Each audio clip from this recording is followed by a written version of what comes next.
Hello, my name is Denise Chaitkin and I'm a counselor here in the Student Services Department at ETHS. This video is designed to talk to you a little bit about the 4-year plan here at ETHS and introduce you to its components. So as far as the 4-year plan is concerned, it's really pretty straightforward, and it goes over the graduation requirements in each of the core course areas. For example, it reviews that there are 4 years required of each student in English to graduate, 3 years of math, and then there are some intricacies in some of the other departments. So for example, history. Humanities is the history for freshmen. Global studies, which is modern world history, is the history for sophomores. United States history is junior history.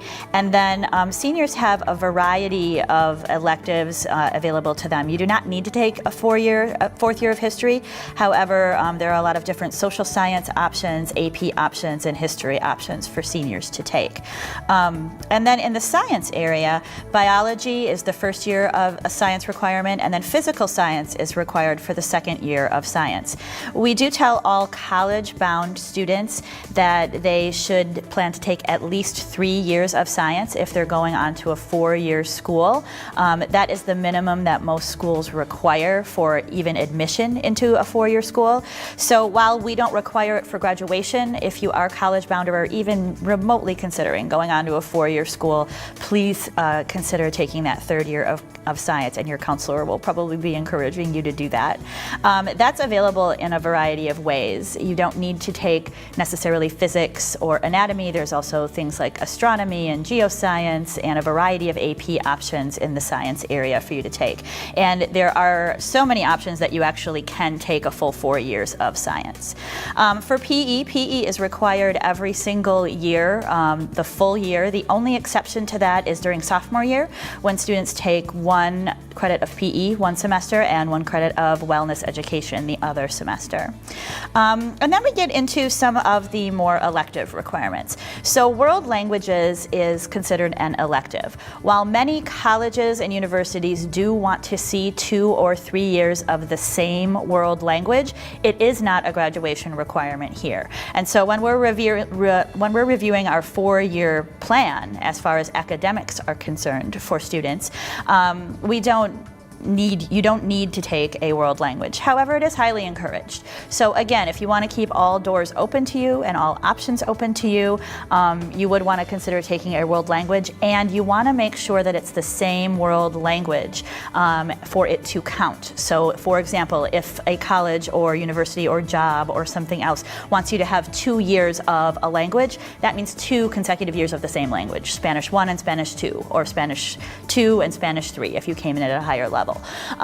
If students want to change languages, I highly encourage them to do that at the beginning of high school, so maybe they can still get in those 2 or 3 years of the same world language.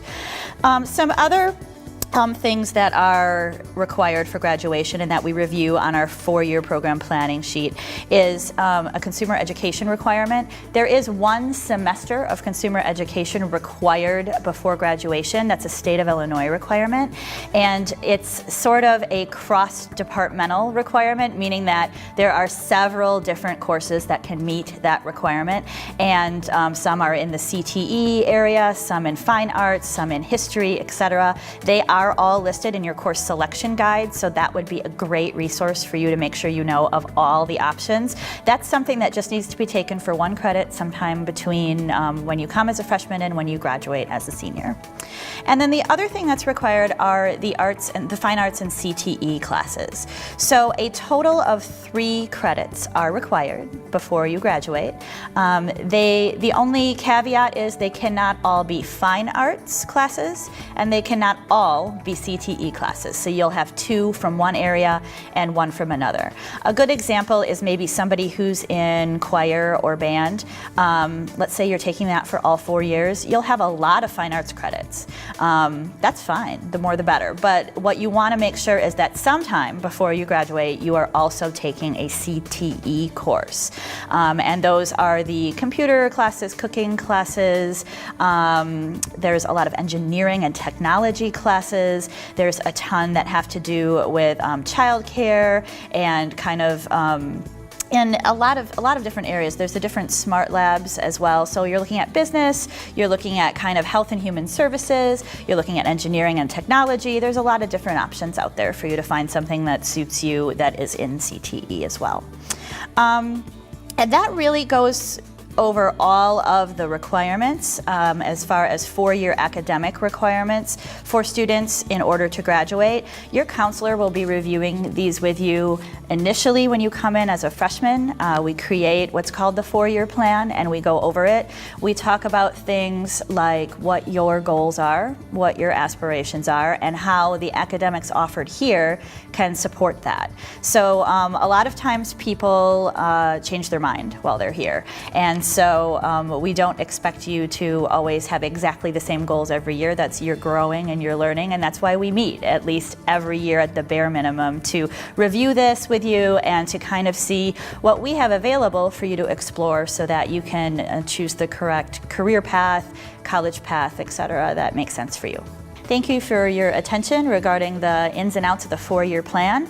And be sure to see your counselor in East 118 if you have any more questions or concerns about it.